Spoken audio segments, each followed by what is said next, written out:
Усім прывітанне яшчэ раз, з вами по-ранейшаму Зміцер Лукашук, і як звычайна абмярковаем падзею Беларусі і за яе межамі. Сёння нешта так склалася апошнім часам менавіта ў гэты дзень і ў гэты час у нас штотыднёвая сустрэча с нашим палітычным аглядальнікам, гісторыкам Александром Фридманом. Добрый дзень, спадар Александр. Добрый день, спадар Зміцер, вітаю. Вельмі шмат, як звычайна, тэмаў цікавых назапашваецца, і тут як адмыслова да нашага эфіра подкидываюць нам усё новых цікавых і актуальных тэмаў для абмеркавання, але пакуль збіраюцца гледачы, каб там ужо такое самае вострае і самае шакуючыя высновы на большую колькасць людзей распаўсюдзіць, мы крыху іншыя тэмы закранем, таксама важныя, але можа быть не такія скандальныя, але перш чым мы гэта пачнем рабіць, я звяртаюся да ўсіх, хто гэтага яшчэ не зрабіў. Подписывайтеся на телеграм-канал спадара Александра Фридмана. Калі ласка, паміж вось нашымі штотыднёвымі сустрэчамі можна глядзець і чытаць тое, што ён піша там у сябе. Ну і безумоўна, каб не пропусціць нашыя сустрэчы і таксама ўсе астатнія нашыя выбітныя эфіры, подписывайтеся на YouTube канал Еврорады, ставьте свае падабайкі, націскайце на званочак, расшэрвайце, каб як мага большая колькасць людзей далучылася да нашых эфіраў. Але калі для вас гэта бяспечна, адна умова. Такім чынам, спадар Александр, я да вас найперш звярнуся як да выкладчыка. Ўсё ж таки гэтая тэма вам блізкая. Ну і тут днямі Лукашенко праводзіў педсавет. Не будем там на розныя нюансы звяртаць увагу кшталту таго, што у чарговы раз, не ведаю які па ліку, ён ужо там запатрабаваў, каб папяровай працы было менш у выкладчыкаў, але гэта як патрабаваў 20 гадоў таму, так і зараз нічога не змянілася і не зменіцца. Але як вы думаеце, Гарвард свой там у Нью-Васюках здолеюць яны адкрыць разам з гэтым міністрам адукацыі новапрызначаным? Ну, адкрыць яны могуць розныя, нават назваць гэта могуць по-рознаму, але насамрэч нешта такое сур'ёзнае ім будзе зрабіць досыць цяжка. Ну, па-першае, досыць цяжка ўжо ва ўмовах дыктатуры. Бо ізноў жа, канешне, у дыктатарскіх краінах таксама ёсць розныя добрыя вышэйшыя навучальныя установы, якія працуюць на высокім узроўні. Дастаткова паглядзець толькі на Кітай. Канешне, яны прысутнічаюць. Але ўсё ж такі, калі мы нават паглядзім на статыстыку і універсітэты ў дэмакратычных краінах, то сітуацыя выглядае куды лепш. Паколькі калі у універсітэтаў ёсць самастойнасць, калі яны не прывязаны да дзяржавы, калі дзяржава не дыктуе ім што і як рабіць, калі няма такога татальнага умешательства у працу універсітэтаў, ну і якасць вышэйшай адукацыі безумоўна паляпшаецца. На гэта разлічваць у беларускім выпадку не выпадае. Нават Лукашенко ж яшчэ і падчас гэтай нарады падкрэсліў, што трэба ўзмацніць ідэалагічны кантроль. То ідэалагічны кантроль павінен прысутнічаць. І дзяржава павінна ўмешвацца як мага больш у працу навучальных установаў. Ну, гэта тыя фактары, якія, як мне падаецца, станоўча паўплываць на развіццё вышэйшай адукацыі не могуць. Другое пытанне, яно таксама, дарэчы, яны пра гэта абмяркоўвалі, канкурэнтназдольнасць. Бо ізноў жа і прыцягальнасць беларускіх ВНУ у міжнародным кантэксце, назовем, скажем прямо, невялікая. Канешне, ёсць краіны, з якіх у Беларусь прыязджаюць, вучацца і гэтак далей, але ізноў жа. Што тычыцца тых людзей, якія атрымалі адукацыю ў Беларусі, ну, каб яны захаваліся для Беларусі, каб яны працавалі ў Беларусі, асабліва ва сённяшніх умовах, калі такая сусветная канкурэнцыя, калі ідзе па ўсім свеце барацьба за кадры, калі людзі, у якіх ёсць амбіцыі, ёсць якасці, ёсць адпаведныя кампетэнцыі, якія могуць шукаць працу па ўсім свеце. Вось неяк перамагаць у гэтай канкурэнцыі, быць прыцягальным і прывабным, ну, гэта будзе цяжка. Гэта цяжка ўжо сёння для рэжыма. Яны ж прызнаюць, што хапае людзей, якія з'язджаюць. А у будучыні калі мы нават уявім сябе што з'явіцца сапраўдная жалезная заслона і Беларусь будзе за гэтай жалезнай заслонай, ну прыцягальнасць будзе яшчэ меншая. Так што праблемаў насамрэч вельмі шмат і я не ўпэўнены што ў дыктатуру ва ўмовах дыктатуры яны могуць знайсці адпаведныя адказы, якасныя адказы на гэтыя праблемы і пытанні. Давайте яшчэ да адной актуальнай тэмы. А вот сённяшняй раніцай я вот не ведаю ці паспелі вы паглядзець что там адбывалася падчас сустрэчы Лукашэнкі з прадстаўнікамі дзяржаўных СМІ прапагандысцкіх. Але я на жаль не ўсё паспеў адсачыць, тому что у мяне там былі эфиры іншыя. Тым не менш ўсё ж таки ужо гледзячы на тое что анансавалася і пра што гаварылася, гэта як-то яны цытую адно найбольш актуальных пытанняў мерапрыемства набліжаючаяся электаральная кампанія. Все, старт дадзены. Я б не сказаў што ён дадзены у тым сэнсе, но прынамсі там відавочна ідуць нейкія разважанні пра тое каб правесці гэтыя выбары напэўна як мага хутчэй. Мне падавалася яшчэ пэўны час што ў гэтым вялікага сэнсу для Лукашэнкі няма, што яму не павінны нейкія хуткія выбары, што ён можа іх правесці там абсалютна спакойна у любы момант і няма вось такой неабходнасці там праводзіць іх праз пэўны кароткі тэрмін. Ну напэўна выглядае інакш. Я не думаю, я не ўпэўнены што яны сапраўды там прынялі ўжо нейкае рашэнне, але відавочна разважанні на гэты конт ідуць і гэтая нават размова яна была асэнсавана ў кантэксце прадвыбарчай кампаніі. Не тое што ён запрасіў там прапагандыстаў, давайте паразмаўляем пра нашу прапаганду, давайте паразмаўляем пра якасць прапаганды. Не, ну відавочна гэта была сустрэча ў гэтым электаральным кантэксце. Тут канешне напрошваецца пытанне, ну а чаму так менавіта зараз, куды Лукашенко спяшаецца. І тут я бы вылучыў два чыннікі, два моманты для Лукашэнкі важныя, якія могуць сапраўды прывесці да таго што ён будзе спяшацца з тым каб правесці выбары. Першае гэта абвастрэнне ва ўкраіне з магчымасцю далейшае абвастрэння, зразумела ўжо куды уже абвастрэнне-то ідзе вайна ўжо які год. Это абвастрэнне з магчымасцю ўключэння ў гэтыя працэсы беларускай арміі. Дарэчы, Лукашенко сёння зноў звярнуўся да гэтай тэмы, нягледзячы на тое што яго ніхто за язык так бы мовіць і не цягнуў. Ён пачаў разважаць пра тое што беларуская армія не будзе удзельнічаць у вайне па-за межамі Беларусі, што ўдзел Беларусі у беларускай арміі ў вайне толькі ў выпадку напада на Беларусь. Ну, узнікае пытанне, а чаму зараз? А хто тут разважае актыўна пра ўмяшальніцтва беларускай арміі? Ну няма ж такога дыскурсу прынамсі афіцыйна ў Расіі. Нема такога дыскурсу ў беларускай дзяржаўнай прапагандзе. Так, ёсць эксперты за мяжой, якія разважаюць на гэты конт пра гэтыя магчымасці. Ну калі яны разважаюць, а Лукашенко лічыць патрэбным адказаць, ну гэта сведчыць прынамсі пра тое што гэтая магчымасць паміж Пуціным і Лукашэнкам яна альбо абмяркоўваецца альбо абмяркоўвалася. І гэта не падаецца мне што гэтае пытанне вось такое знятае. Лукашенко было важна прадэманстраваць сваю пазіцыю. Вось што ён супраць гэтага, што ён не жадае каб беларуская армія удзельнічала ў вайне. Ну вядома, гэта ж відавочна і вядома што ён не жадае. Калі б ён гэтага жадаў, ён мог бы прапанаваць беларускую армію Расійскай Федэрацыі. Ён мог бы пайсці разам з расіянамі ў 22 годзе на Кіеў. Ён жа гэтага не зрабіў. Так што відавочна ён не хоча удзельнічаць у гэтай вайне. Ну тут апошняе слово канешне за Масквой.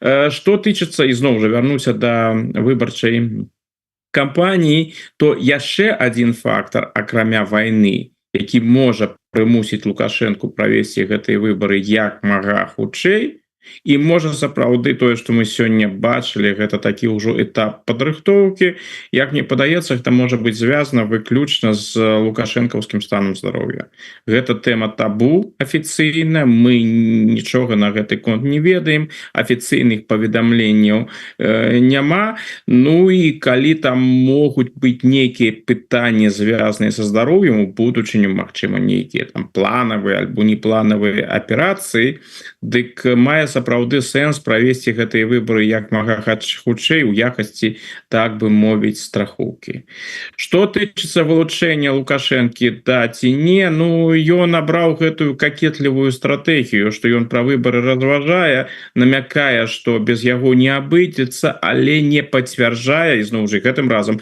прынамсі тое что нам показывалі не сказаў что ён пацвярджае свой удзел ну я думаю что гэта просто словы на гэта звяртаць асаблівую увагу сэнсу не мае выглядае пакуль усё так что лукашенко збіраецца вылучацца збіраецца зразумела перамагаць а як інакш ну а я застаюся пры сваім прагнозе пры удзеле лукашэнкі мінімум які ён атрымае галасоў які ему будет дадзены на гэтых выборах это 90%.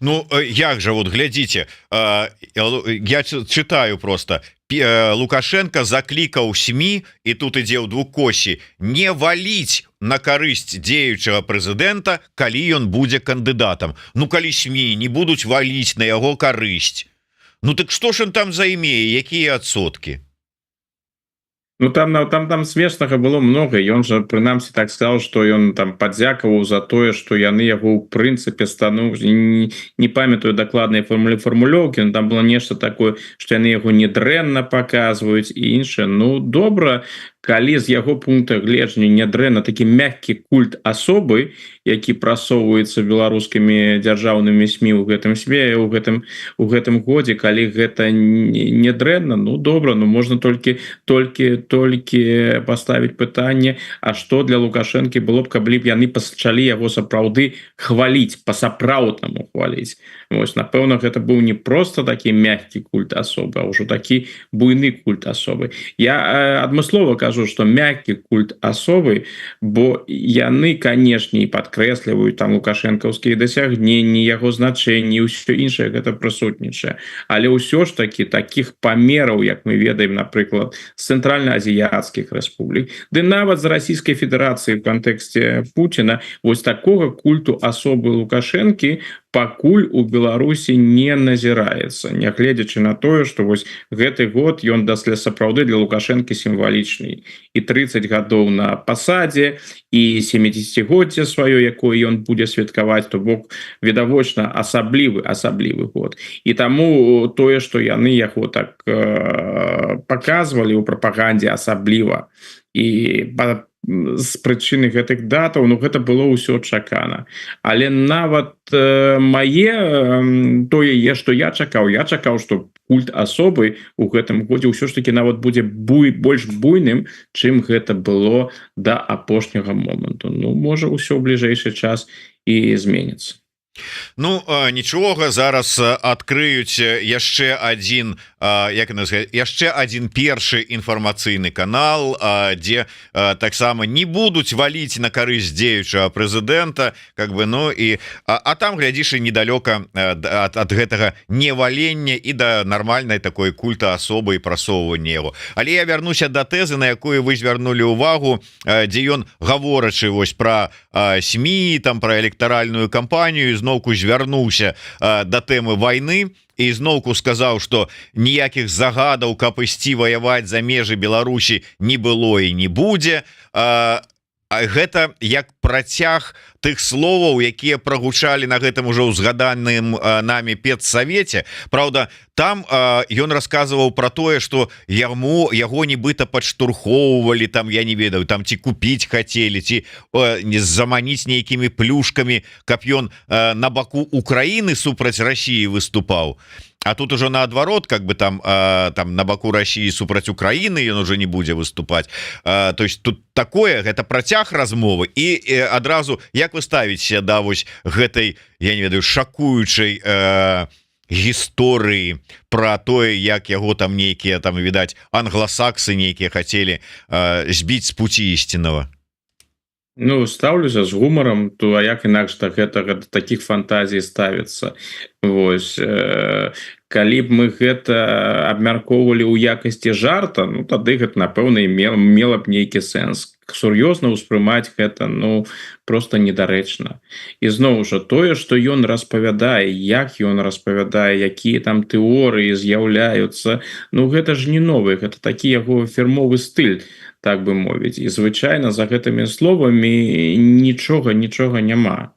Хто там пытаўся меркаваў яго купіць, ну ён хутчэй за ўсё сам можа лепш адказаць на гэтае пытанне, але я думаю што гэта і так было сказана без усякіх удакладненняў, бо удакладненні не патрэбныя. Трэба ж было паказаць, што вось яго там нехта спрабаваў, але ён застаецца на баку Расіі, ён верны, ён не зрадзіць, і ў Расіі яны павінны гэта памятаць, і калі што яго і надалей падтрымліваць. Што тычыцца ўсё ж такі заходніх спробаў там дамовіцца з Лукашэнкам, зразумець Лукашэнку, прапанаваць нешта Лукашэнку, ну такое было. Сапраўды на працягу гэтых 30 гадоў і на пачатку яго прэзідэнцкага тэрміна і на розных іншых этапаў з боку захада сапраўды былі крокі насустрач, каб зразумець, хто такі Лукашенко, ці магчыма з ім размаўляць, ці магчыма нейкая сур'ёзная лібералізацыя, дэмакратызацыя Беларусі і іншае. Тут вялікіх поспехаў у захада не было.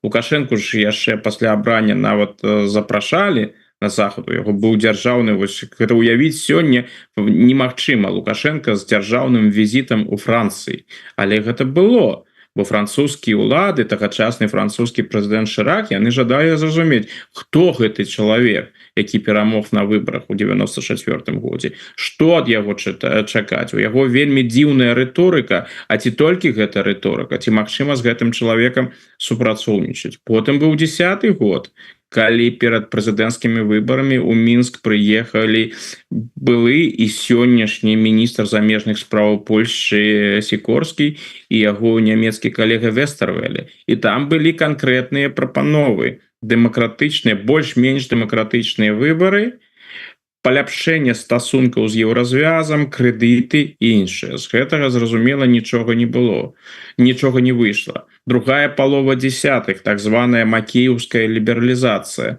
Былі нават сур'ёзныя візіты з амерыканскага боку. І так, там той же тагачасны памочнік дзяржавы, саветнік Трампа Джон Болтон па дзяржаўнай бяспеке Джон Болтон, і он жа ў сваіх успамінах падкрэслівае, так, ён вёў з Лукашэнкам гэтыя размовы наконт магчымасцяў больш самастойнай палітыкі, больш шчыльных сувязяў з захадам і іншае. Ну, там ён не пабачыў ад Лукашэнкі там нейкай гатоўнасці зрабіць нейкія там сур'ёзныя крокі. Але гэта было ўсё до 20-го году. А пасля 20-го году, тое, што адбылося ў 20-м і што адбылося ў 22-м годзе, ну уявіць, што там Лукашэнку, што нехта на захадзе сапраўды разлічвае, што Лукашенко можа змяніць сваю палітыку, но гэта было бы ну просто неверагодная наіўнасць. Думаю, што таких наіўных палітыкаў на захадзе не засталося, і на захадзе выдатна разумеюць, можа нават і пераацэньваюць залежнасць Лукашэнкі ад Масквы і не вераць у тое, што гэты чалавек можа. Тут трэба ўсё ж таки адрозніваць паміж жадае і можа. Лукашенко, конечно, жадае весці больш незалежную палітыку. Ён не жадае быць ізгоем на заходнім накірунку. Ён жадае, каб яго ўспрымалі як палітычны фактор, каб з ім размаўлялі, каб яго прызнавалі. Гэта па-ранейшаму для яго важна. І ён робіць ён прыкладае намаганні, каб гэта адбылося.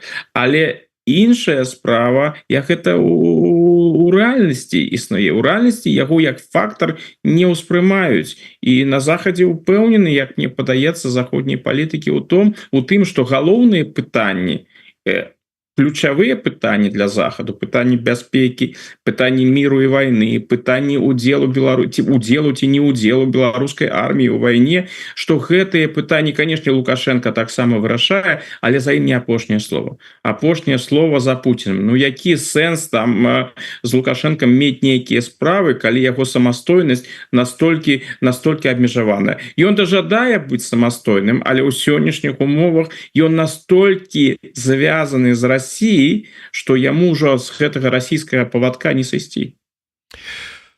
І вось мы давайте, может быть, звернемся да яшчэ адной цікавай тэмы. Памятаеце такі эмацыйны пасаж Лукашэнкі падчас інтэрв'ю расійскаму прапагандысту Попову, калі ён расказваў пра вось гэтыя там 100-500 беспілотнікаў, якія украінскіх, якія залятаюць, і вось нарэшце яны не вытрымалі. Надоело, як сказаў Лукашенко, надоело ўжо это цярпець, і яны ўзялі і пазбівалі там сколько там могли этих беспілотнікаў, якія ўсё-таки вырваліся з цэпкіх лап беларускіх супрацьпаветраных сілаў, тых вот как бы яны суправадзілі, аддалі контакты, координаты расійскім калегам, ну і тыя ўжо там іх там кончылі. Правда, потым ніхто не пацвердзіў, ні расіяне, што яны там нешта збівалі, ні беларускай гаюн маніторынгавы, што нешта там страляла ў Беларусі, некага збівалі. Ну, але прагучала гучна. Тым не менш, апошнімі днямі мы назіраем, як Расія ў чарговы раз устраивае масавыя налёты, атакі тымі ж самымі шахедамі на Украіну. І па звестках таго ж самага гаюна ўжо не адзін раз пасля таго вот этого надоело, ізноўку гэтыя расійскія шахеды залетаюць на тэрыторыю Беларусі. Праўда, что-то вот как-то і прапаганда не крычала нічога, і Лукашенко ізноўку не выходзіў со словамі там надоело, сколько можно гэтыя расійскія шахеды тут цярпець у небе Беларусі. Ціха было, спакойна, хоць нават з'явялася інфармацыя, што под Гомелем нібыта адзін з гэтых шахедаў ці то быў знішчаны, ці то зваліўся і ўзарваўся сам, ці сама знішчыўся.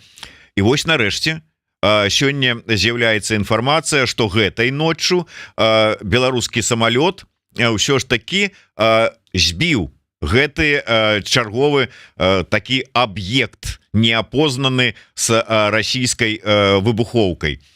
Пра што гэта сведчыць? Што гэта азначае? Ці чакаць нейкага розгаласу? Як вы ацэньваеце гэта ўсё? Ну давайте пачнем, напэўна, ўсё ж таки, паколькі гэта расійская аперацыя, пачнем з расійскай логікі. Я думаю, что расійскі бок ён увогуле не звяртае увагу на тое апошнім часам, ідзе там нешта праз тэрыторыю Беларусі ці не ідзе. Там, напэўна, пэўны час існавалі дамоўленасці паміж Масквой і Мінскам, што тэрыторыю Беларусі не будзе выкарыстоўвацца. Но зараз яны відавочна не звяртаюць асабліва на гэта увагу. Ці робяць яны гэта наўмысна, альбо просто вось яно так адбываецца па нейкім тэхнічным прычынам. Гэта ізноў жа тут пытанне хутчэй для, асабліва што тычыцца тэхнічных якасцяў, для ваенных экспертаў. Калі нават паглядзець яшчэ трошки з палітычнага пункту гледжання, дык для Расіі гэта ўвогуле не з'яўляецца праблемай. Ну давайте себе уявім такі варыянт, што вось нешта ідзе з тэрыторыі Беларусі, ідзе супраць Украіны. У пэўны момант у кагосьці ў Кіеве не вытрымаюць нервы, яны скажуць: ну хопіць, мы тут гэтага Лукашэнку, мы ему прабачылі ў двукосці 22 год, калі з тэрыторыі Беларусі ішло супраць Украіны, мы нічога не зрабілі. Вось пэўны час мы таксама назіралі, так, Лукашенко гэта не наш галоўны вораг, но ўсё ж таки мы ж не забыліся пра тое, што ён робіць. А зараз вось іншае становішча. Сёння ўжо не 22 год, сёння 24 год. Сёння ўжо вайна ідзе на тэрыторыі, якая афіцыйна лічыцца тэрыторыяй Расіі, і для Украіны не было палітычнай, маральнай, этычнай і гэтак далей праблемай перакінуць баявыя дзеянні на тэрыторыю Расіі. Калі нешта такое здарыцца з тэрыторыі Беларусі, то можна сябе уявіць, што будзе украінскі адказ. будзе украінскі удар по тэрыторыі Беларусі. Тут Лукашенко ў такім выпадку апынецца ў вельмі цяжкім становішчы. Калі ён не адкажа увогуле, ну тады ўсе яго пагрозы нічога не вартыя. Ну яны з майго пункту гледжання не так нічога не вартыя, але вось у гэтым выпадку гэта будзе відавочна. Калі ён адкажа, усё, Беларусь уцягнута ў вайну. І пачала і для России у прынцыпе праблемы ж у гэтым няма. Нават калі саюзнік будзе больш шчыльна ўдзельнічаць у вайне, ну чаму не? Гэта большая праблема для Украіны і большая праблема для Захада, які ў ніякім выпадку не хоча, каб вайна распаўсюдзілася. Ну і безумоўна, калі вайна распаўсюдзіцца на тэрыторыю Беларусі, гэта велізарная трагедыя і праблема для самой Беларусі. Ці гатовы расійскі бок рызыкаваць тым, што Беларусь будзе дадаткова ўцягнута ў вайну? Ну, я думаю, что для Путина гэта ўвогуле не пытанне. Усе ресурсы, якія ёсць, можна выкарыстаць. Беларускія ресурсы на дадзены момант задзейнічаны ў той ступені, у якой Путину патрэбна. Будзе патрэбна больш іх задзейнічаць, больш актыўна задзейнічаць. Так Лукашенко можа хоць кожны дзень паўтараць пра тое, што ён нікуды не дашле беларускае войска, што нічога не будзе. Я думаю, что калі России беларускі ресурс патрэбіцца, яны вырашаць, што мы яго выкарыстоўваем і ўсё, гэта пытанне вырашана, ніякія аргументы не дзейнічаюць, так у Лукашэнкі будзе толькі две магчымасці: альбо пагадзіцца, што ён хутчэй за ўсё і зробіць, альбо калі не будзе непадпарадкавання, ну можа справа дайсці нават да сур'ёзных зменаў ва ўладзе ў Беларусі. Ну гэта такія абсалютна гіпатэтычныя сцэнарыі, але ізноў жа я б іх і не выключаў. Чаму яны зараз збілі? Ну збілі хутчэй за ўсё, што вось Лукашенко не вытрымаў, што для яго парушэння тое, што відавочна яго не папярэдзілі, просто гэта зрабілі уже яшчэ ў які раз. І ён жадае у тым ліку і расіянам прадэманстраваць, што ён у хаце гаспадар. Ён гэта робіць раз по раз. У яго там ёсць відавочна пэўныя чырвоныя рысы у адносінах з Путінам, там пытанні, па якім ён не можа Путину адказаць. А ёсць не шэраг пытанняў у такой шэрай зоне. І вось Лукашенко там раз по раз ён там за гэтую шэрую зону забягае і за чырвоныя рысы забягае. Ну зараз было нешта такое. Гэта шахет заляцеў, трэба паказаць, мы гэтага не лічым недапушчальным, мы яго збілі, расіяне гэта пабачылі. На гэтым гісторыя з пункту гледжання Лукашэнкі і напэўна з пункту гледжання России, прынамсі, яна скончылася. Што там не публічна ідзе, ну іншае пытанне, думаю, асабліва нічога не ідзе. Што тычыцца вось увогуле ўсей гэтай публічнасці, гэта пацвердзіць, падкрэсліць, ну не могуць жа Лукашенко сябе гэтага дазволіць, потому что гэтая тэма будзе ў публічным дыскурсе. І тыя людзі, якія палітыкай асабліва не цікавяцца і да і навіны асабліва не чуюць, могуць даведацца пра тое, што аказваецца залятаюць шахеды на тэрыторыю Беларусі. Да яшчэ прыходзіцца іх збіваць, і не ўсё так проста. І можа там з саюзнікамі не ўсё так добра працуе, калі Лукашенко вымушаны паўздымаць сваю авіяцыю, каб збіць гэты шахет. Так што гісторыя яна непрыемная для лукашэнкаўскага боку, таму яны будуць хутчэй за ўсё яе замоўчваць. Ага, ну вось вы і апярэдзілі, то есть я і хацеў спытацца, ці будзе ўсё ж таки нейкае там тлумачэнне там ці ізноўку ўсё скончыцца тым, што гэтыя ўсё збеглыя там панапрыдумывалі і хлусню нейкую наводзяць на нашу тут хрустальны сасуд. А гэта, дарэчы, тая стратэгія, якую яны выкарыстоўваюць, яна вельмі неудалая. Для любога чалавека, які здольны разважаць, ён разумее, што адказваць на тую інфармацыю, якую твае палітычныя ворагі і апаненты распаўсюджваюць, ну гэта ты робіш толькі на карысць сваіх апанентаў. Вось калі мы возьмем гэтую гісторыю з тым жа шахедам, які заляцеў на тэрыторыю Беларусі, хто пра гэта ведае? Пра гэта ведаюць людзі, якія чытаюць беларускую незалежную прэсу. Нават тыя людзі, якія жывуць у Беларусі, гэта робяць, яны вельмі моцна рызыкуюць у прынцыпе, і тыя людзі, якія гэта робяць, ну конечно там ёсць людзі, якія просто робяць таму, што яны цікавяцца, але большасць тых людзей, якія гэта чытаюць і пра гэта ведаюць, гэта апаненты рэжыма. электарат рэжыму, людзі, так прыклад, якія там абсалютна апалітычныя, жывуць, я не ведаю, недзе ў Віцебскай вобласці альбо ў Магілёўскай вобласці, яны хутчэй за ўсё пра гэтую гісторыю ты і не даведаюцца. Калі выпусціць там нейкае аправяржэнне на гэты конт, то тым самым ты звяртаеш увагу людзей на гэтую тэму. І у людзей могуць з'явіцца пытанні.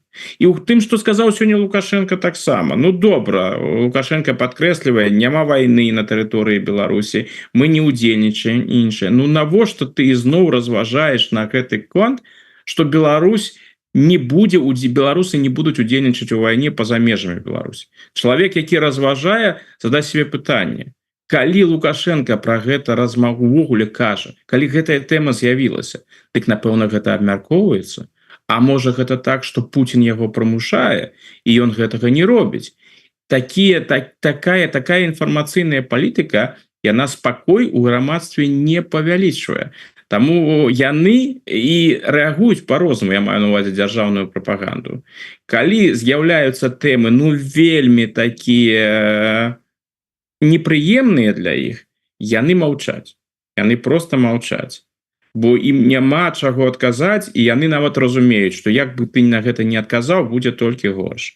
Раз-пораз яны адказваюць, але і таксама яны робяць гэта неўдала. Так што я думаю, што тыя людзі, якія не карыстаюцца незалежнай прэсай, жывуць у Беларусі, яны раз-пораз слухаюць, можа, нешта там дзяржаўнае тэлебачанне, нейкія іншыя навіны, яны з гэтага даведаюцца пра тое, што ўсё ж такі нейкія шахеды на тэрыторыю Беларусі залятаюць, і тэрыторыя Беларусі выкарыстоўваецца.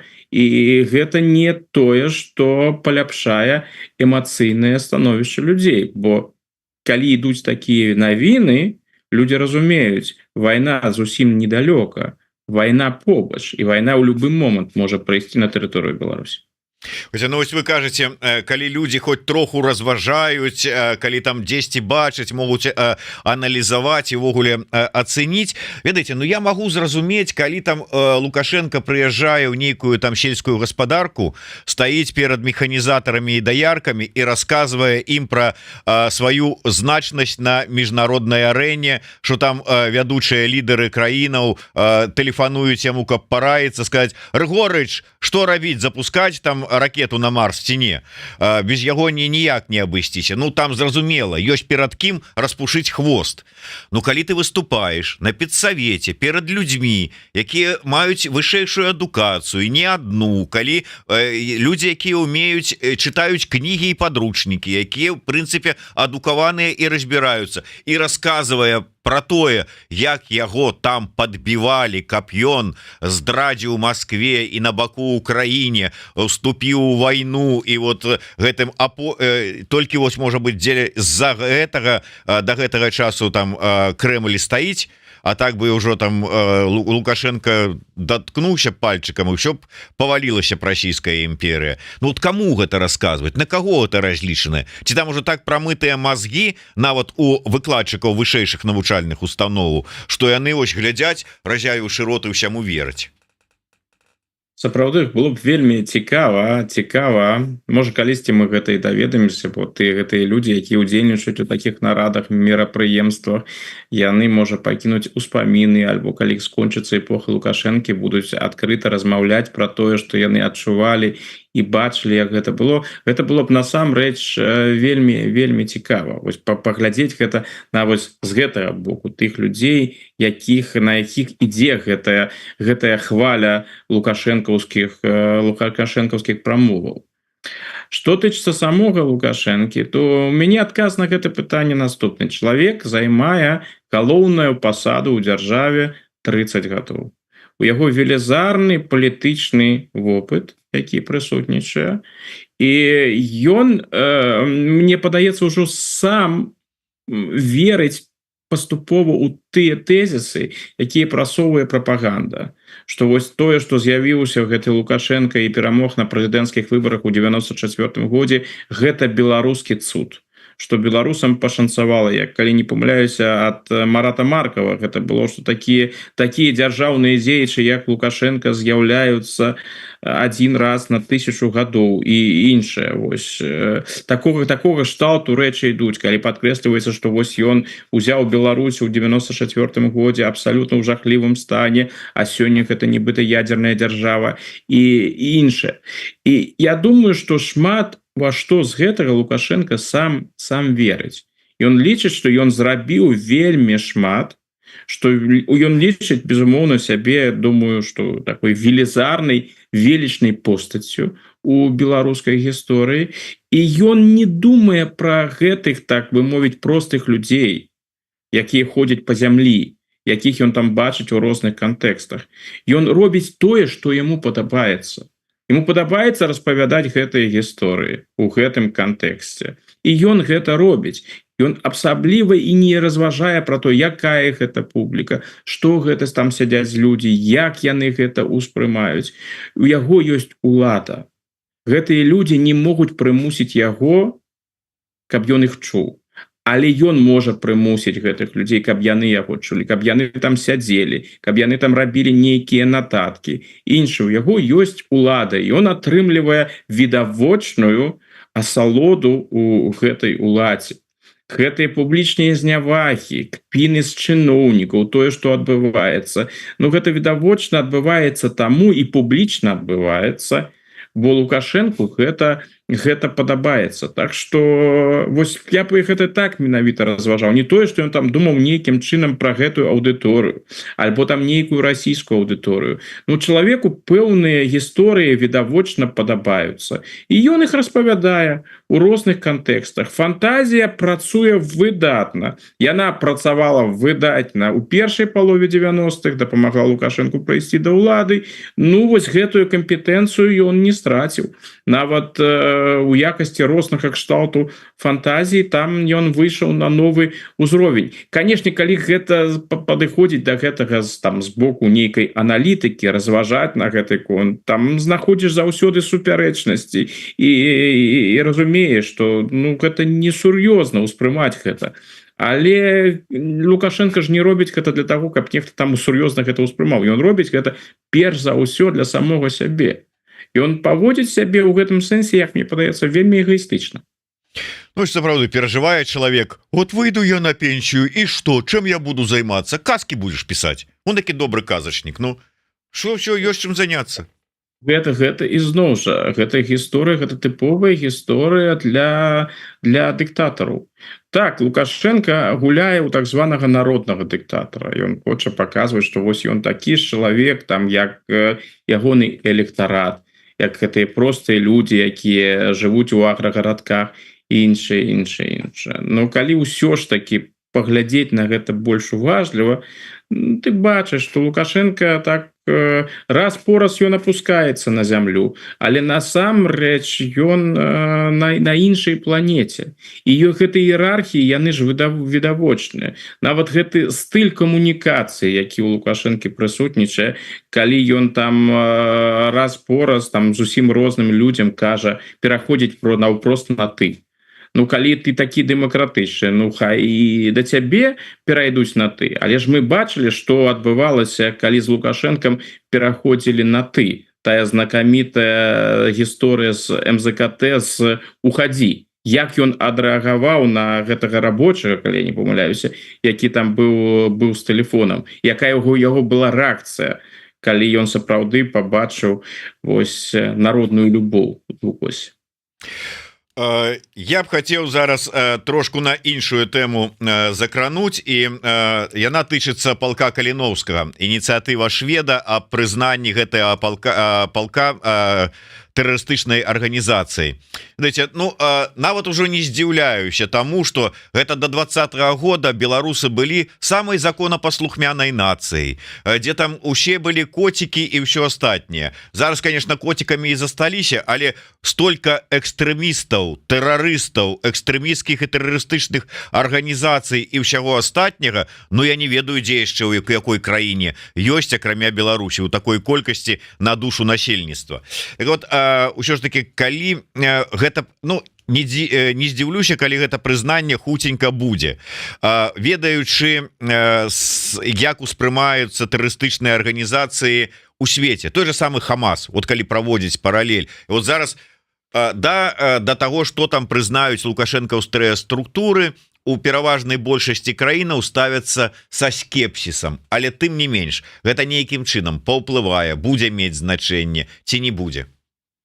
Ну, пытанне ж тут заўсёды хто і кім прызнае. Вось калі вы, напрыклад, паглядзіце умоўна кажучы старонкі ў той жа Вікіпедыі і Хамаса і Хезбалы і параўнаеце, напрыклад, там не ведаю англамоўную версію, французскую, нямецкую і, напрыклад, тое, што там у артыкулах ідзе на арабскай мове альбо там на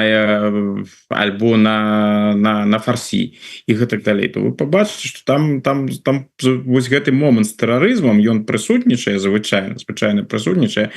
Я думаю, што ён прысутнічае. Я шчыра кажучы давно не праглядаў гэтай версіі, але думаю, што прысутнічае. Вось. І там заўсёды падкрэсліваецца, хто прызнае. Вось, напрыклад, хто прызнаў Хамас тэрарыстычнай групоўкай. Для Ізраіля, для Еўразвяза, Злучаных Штатаў Великабрытаніі відавочна гэта тэрарысты, якія дзейнічаюць, і з людзьмі, якія з'яўляюцца супрацоўнікамі Хамаса, членамі Хамаса, з імі не супрацоўнічаюць, назовем гэта так. З пункту гледжання таго ж Ірана альбо арабскіх краін, Хамас гэта вызвольны рух, і таму ім абсалютна ўсё роўна, хто там каго прызнае, захад асабліва каго прызнае. У выпадку з палком Каліноўскага, ну абсалютна такая ж гісторыя. Ну добра, там швед прызнае, будзе прызнаны беларускімі ўладамі полк Каліноўскага тэрарыстычнай арганізацыі. Тое ж самае зробіць хутчэй за ўсё, можа нават хутчэй зробіць Расійская Федэрацыя. Ну і што? Для заходніх краінаў, канешне, нічога не зменіцца. Што ж тычыцца удзельнікаў палка Каліноўскага, ну я думаю, яны таксама дакладна зразумеюць, што калі яны знаходзяцца ва ўкраіне альбо калі яны знаходзяцца на захадзе, ім нічога не пагражае, не гледзячы на тое ж там каго б Лукашенко не называў тэрарыстамі і іншае. Калі яны будуць знаходзіцца па-за межамі заходніх краінаў, будуць, магчыма, аб'яўлены ў вышук і будуць, можа, затрыманы, і там вось гэты момант будзе ісці, што яны іх абвінавачваюць ва ўдзеле ў тэрарыстычнай арганізацыі, і беларускі бок будзе патрабаваць выдачы гэтых людзей. Ну, гэта можа сыграць у гэтым канкрэтным кантэксце для гэтых людзей адмоўную ролю. У астатнім гэтае жангліраванне рознай тэрміналогіі, тэрарысты, экстрэмісты і іншыя, яно нічога сур'ёзнага не мае. Калі дазволіце, асабісты выпадак, калі я размаўляю з студэнтамі, і я ім раз-пораз я жартую, кажу, вось глядзіце, вы маеце зараз справу з чалавекам, які ў Беларусі абвешчаны экстрэмістам, які займаецца рознай экстрэмісцкай справай, які з'яўляецца там членам экстрэмісцкіх арганізацый і іншае. І я бачу, для мяне гэта вельмі цікавы такі псіхалагічны эфект.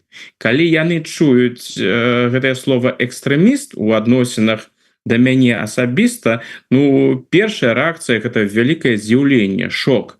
Бо у людзей ёсць зусім канкрэтныя асацыяцыі з экстрэмізмам. І я відавочна пад гэтыя характарыстыкі экстрэміста у вачах студэнтаў, мне гэта вельмі прыемна пра гэта казаць, мяне яны экстрэмістам не лічаць. Я для іх не той чалавек, не з тым светапоглядам, не з тымі ідэаламі і не з той дзейнасцю, якога можна было б назваць экстрэмістам. Ну, калі я ім потым тлумачу, якім чынам беларускія ўлады абыходзяцца з тэрмінам экстрэміст, ну, там ёсць звычайна две рэакцыі. Першае, неразуменне таго, што такое можа адбывацца ў Еўропе ў 21 стагоддзі. І яшчэ адна рэакцыя, яна яшчэ больш распаўсюджаная, ну, проста такі здаровы чалавечы смех. Бо, ну, цяпер мы разумеем, каго ў Беларусі лічаць экстрэмістамі. І як працяг тэмы я заклікаю тых, для каго гэта бяспечна і каму в прынцыпе у каго ёсць такая магчымасць далучыцца да збору, які аб'явілі байцы батальёна Волат з палка Кастуся Каліновска. Волатаўцы збіраюць на аўтамабіль, яны займаюцца аэравыведкай, і ім вельмі патрэбны аўтамабіль. Калі ласачка, калі у вас ёсць такая магчымасць і вы хочаце і можете падтрымаць наших хлопцаў беларускіх добраахвотнікаў, спасылачка у нас тут у каментарах. Калі ласка, мы усе будем удзячныя за такую падтрымку. Я яшчэ на заканчэнне хацеў бы, ну я не ведаю, якую лепш тэму закрануць. С аднаго боку, вось гэтая падрыхтоўка, ну выйшлі на волю чарговыя палітвязні, размова ідзе про тое, что магчыма до 17 верасня яшчэ одна група выйдзе. Ці сапраўды гэта можна лічыць тым, что нейкім чынам падае Лукашенко, там Мінска, сігналы захаду, что а давайте вот неяк так вот трек перамоўны распачнем. Сігналы, конечно, падае у гэтым сэнсе, што вось калі вы жадаеце, каб там ішло, каб там кагосьці вызвалялі, каб вызвалілі тых людзей, якія вы жадаеце, каб яны выйшлі на свабоду, ну так рабіце прапановы, мяч на вашым баку, а я буду чакаць. Я у прынцыпе да гэтага гатовы. Вось гэтыя хвалі, гэта ж таксама з Лукашенко паказвае свайму электарату і беларускаму грамадству, што для яго гэта не з'яўляецца праблемай кагосьці там вызваліць, што гэта нават не сігнал слабасці, гэта сігнал моцы. Вось наратыў, ён жа змяняецца. Калі мы вось паглядзім на гэтую другую хвалю і на ты інтэрв'ю, якія паказвала беларускае тэлебачанне, вось прынамсі тое, што я бачыў, гэта я б не назваў гэта інтэрв'ю, я нават не ведаю, як гэты жанр лепш абазначыць, тая размова, там маналог, напэўна, лепш за ўсё, які паказала беларускае тэлебачанне з былой журналісткай БТ Ксеніяй Луцкінай, дзе яна падкрэслівае, што вось гэты крок, які зрабіў Лукашенко, гэта крок моцнага чалавека. Што вось Лукашенко, які робіць гэтыя крокі, ён чалавек моцны. То бок у гэтым прапагандысцкім кантэксце мы бачым не гэта відавочна не тое, што жадаюць казаць палітвязні, гэта тыя наратывы, якія беларускія ўлады жадаюць, каб прагучалі ў такім кантэксце. І вось гэта менавіта той кантэкст, што чалавек, які дыктатар, які вызваляе, ён таксама моцны, што гэтае вызваленне гэта не сімвал слабасці, як падкрэсліваюць апаненты Лукашэнкі, а гэта наадварот сімвал яго моцы. Так што грамадства рыхтуюцца такіх вызваленняў прынцыпова. Ну і Лукашенко пабачыў, ну ўсё ідзе, як яму патрэбна. Людзі выходзяць, гэта ўсё прадаецца паспяхова ў прапагандзе. Ён ведае, што ў любы момант ён можа павялічыць, і ён павялічвае колькасць палітзнявольных. Гэтая спецыяльная аперацыя, назовем гэта так, праходзіць без вялікіх праблемаў. Нейкіх форс-мажораў не адбылося. Мы ж не бачылі пака таго, каб там, прынамсі, я не бачыў такіх гісторый, каб людзі, якіх вызвалілі апошнім часам, каб яны пакінулі Беларусь, каб прыехалі там за мяжу, там не ведаю, Польшу, Літву, куды заўгодна, і пачалі казаць пра тое, што яны перажылі за кратамі. То бок тыя людзі, пераважная большасць, прынамсі, якія вызвалены, яны знаходзяцца і надалей пад кантролем рэжыма. Так што пакуль для Лукашэнкі ўсё ідзе добра, ён працягвае пасылаць гэтыя сігналы, ну гэтыя две хвалі, гэта былі сігналы, ну а цяпер шмат што залежыць, канешне, ад заходняга боку. Калі Лукашенко пабачыць, што гэтыя крокі ніхто не звяртае ўвагі, як афіцыйны прадстаўнік Еўразвяза стана сказаў, мы гэта прынялі да ўвагі. Мы пабачылі, што Лукашенко гэта зрабіў. Усё, то бок гэта можаш так сказаць, гэта ваша ўнутраная справа. Мы ведаем, што вы гэта робіце, мы гэта вітаем, але што вы ад нас чакаеце? Мы тут не збіраемся праводзіць пакуль нейкія з вами перамовы. Можна гэта і так, канешне, інтэрпрэтаваць. Я думаю, что калі Лукашенко побачыць, что яго сігналы не бачуць, яго сігналы не чуюць, ён можа спыніць гэтую хвалю. Так что пачакаем 17 верасня. Я не выключаю, что будзе новая хваля вызвалення. Я жадаю, каб была гэтая хваля вызвалення. Кожны чалавек, які выходзіць на волю, гэта выдатная падзея, але я не ўпэўнены ў тым, што сапраўды гэта адбудзецца 17 верасня. Але ці мае значэнне для захада яшчэ і тое, что ну да, вот люди выходзяць, там можна, конечно, казаць, что пераважная большасць выходзіць, маючы там невялікі тэрмін да заканчэння гэтага свайго прысуду, можна казаць, але тое, что самі рэпрэсіі не спыняюцца, что ніякага пацяплення, ніякай адлігі у самой краіне нема, вот гэта мае значэнне, адыгрывае на гэта звяртаюць увагу? Конечно.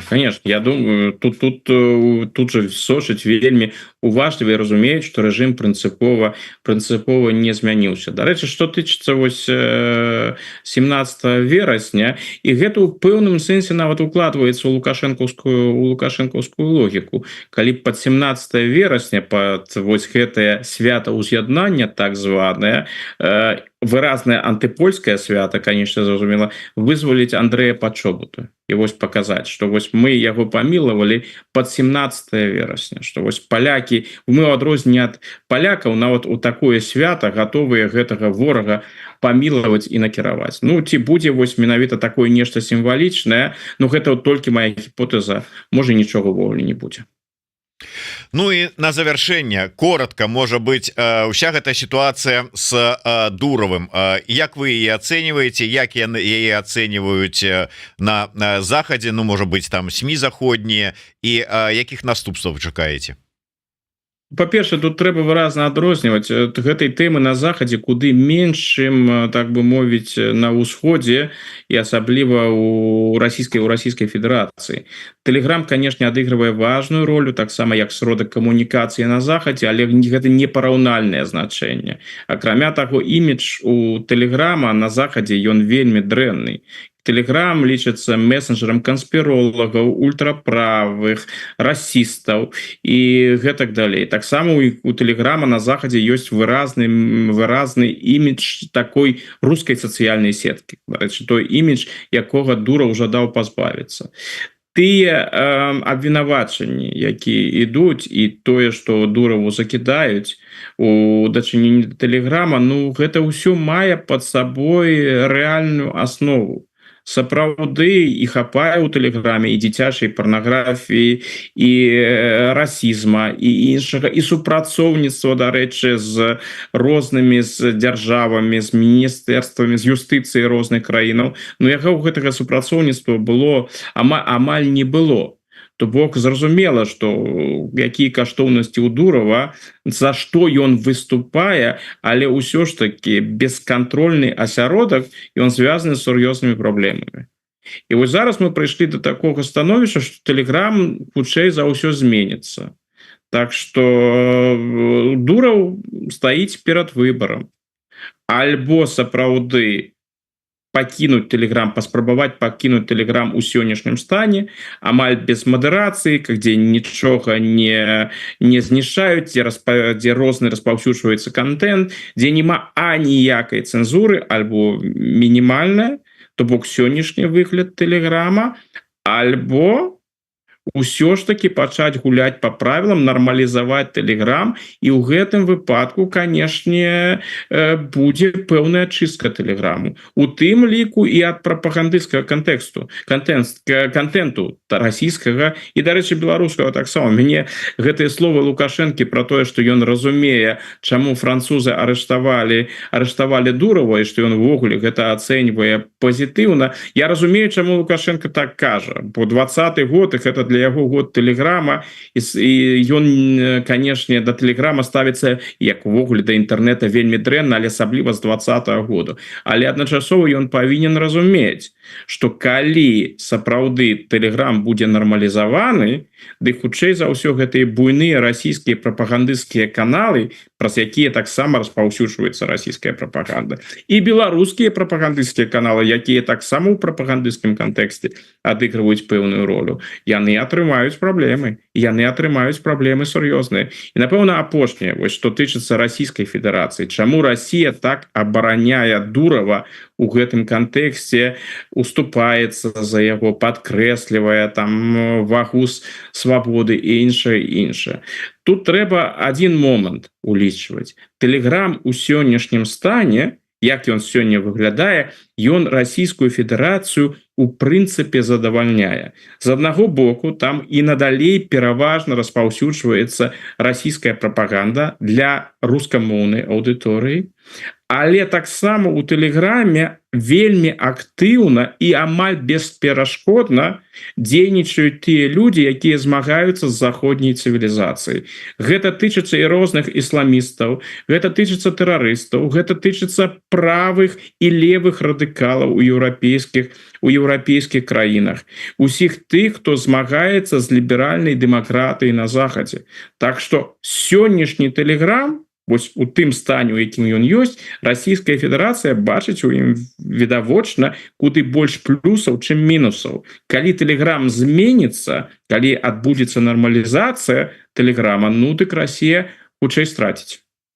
Ну да, як напісаў расійскі праўладны палітолог Ілья Грашчэнкоў, ну вот не стане зараз телегі, і што? І што будуць рабіць расійскія прапагандысты, чыноўнікі і ўсе астатнія, которые сядзяць і прасоўваюць свае тэзы праз гэтую телегу. Тое ж самае тычыцца і беларускіх прапагандыстаў, гэбістаў і ўсю астатнюю шушару. Добра, дзякуй вялікі, спадар Александр. На жаль, трэба завяршаць нашу размову, таму да наступнай сустрэчы. Яшчэ раз звяртаюся, подписывайтеся на телеграм-канал Александра Фридмана, не забываюся подписываться на YouTube канал Еврорады, ашэрвайце, ставьте подобайки, натискайте на звоночек, ну и подтрымайте сбор, якую обвястили наши белорусские добраахвотники с полка Калиновска на набыццё автомобиля, калі ёсць у вас такая магчымасць. Дзякуй вялікім, жыве Беларусь. Жыве.